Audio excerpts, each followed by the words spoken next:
Halo warganet, perkenalkan aku Ahsan. Selamat datang di Tugas Jadi Konten.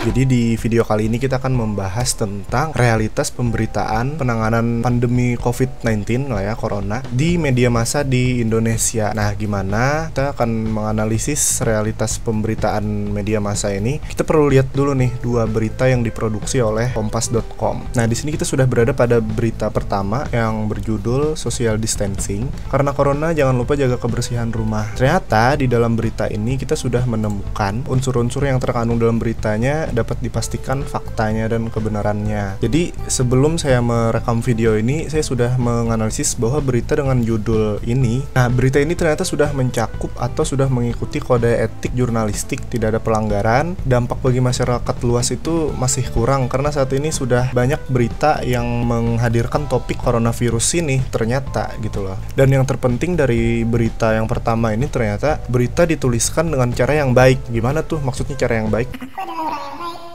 Menulis berita. Artinya berita ini tidak menyebabkan kepanikan yang berlebih terhadap masyarakat pembacanya gitu. Terus kita beralih ke berita kedua berjudul kronologi pasien positif corona berbohong saat diperiksa hingga 76 pegawai RUSD harus jalani rapid test. Halo dokter. Ya, silakan. Nah, saya mau periksa corona nih dok. Gimana ya, saya soalnya ada flu ini, ada flu sama sesak juga. Dari luar negeri lo ya?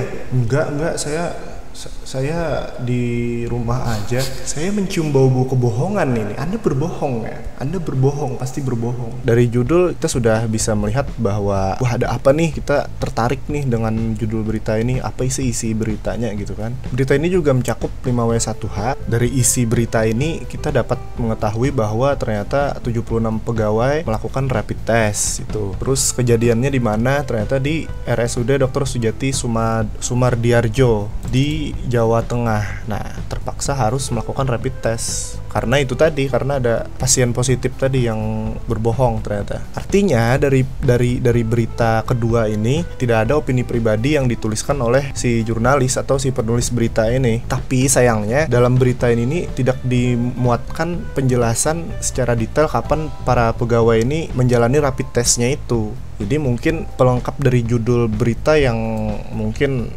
sangat wah gimana gitu kan, menurut opini aku meresahkan masyarakat setempat gitu kan, apalagi yang terdampak langsung dalam berita ini. Nah terus lalu dari berita kedua ini juga kita mendapatkan bahwa jurnalis di berita ini lebih memberitakan mengenai kronologi. Jadi kronologis bagaimana kejadian ini gitu loh, kejadian si pasien positif berbohong gitu loh.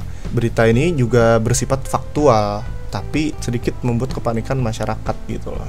Oke, mungkin itu sih dari dua berita yang kita analisis tadi. Dapat disimpulkan bahwa dua berita yang ditulis oleh Kompas ini jenisnya itu strike news. Strike news itu sendiri ternyata pokoknya berita yang isinya tuh ada 5W1H-nya. Strike news ini juga ternyata beritanya itu paling deadline lah istilahnya, bikin pusing jurnalis karena beritanya itu harus disajikan dengan sangat cepat gitu loh. Kalau enggak beritanya tuh bakal basi. Nah, biasanya juga strike news itu kayak piramida terbalik. Nah, kayak gini nih contohnya nih. Piramida terbalik itu ternyata adalah sebuah penulisan yang meletakkan bagian yang sangat penting terlebih dahulu di paling atas, terus isi yang penting di tengah dan isi yang kurang penting di paling bawah, ya sederhananya begitulah. Dan dari dua berita ini juga nggak ada terdapat opini pribadi dari penulis gitu lah. Jadi dari berita ini tuh jurnalis tidak bertujuan untuk menggiring opini publik atau membentuk frame atau bingkai terhadap berita yang disampaikan gitu lah. Oke, mungkin cukup sekian dulu video ini. Ada salah kata mohon dimaafkan. Stay tune terus di channel ini. Nantikan terus video-video lainnya. Tetap semangat dalam menjalani harinya. Yang penting di rumah aja, selalu jaga kebersihan dan jaga kesehatan juga. Oke, aku Ahsan. Terima kasih. Sampai jumpa.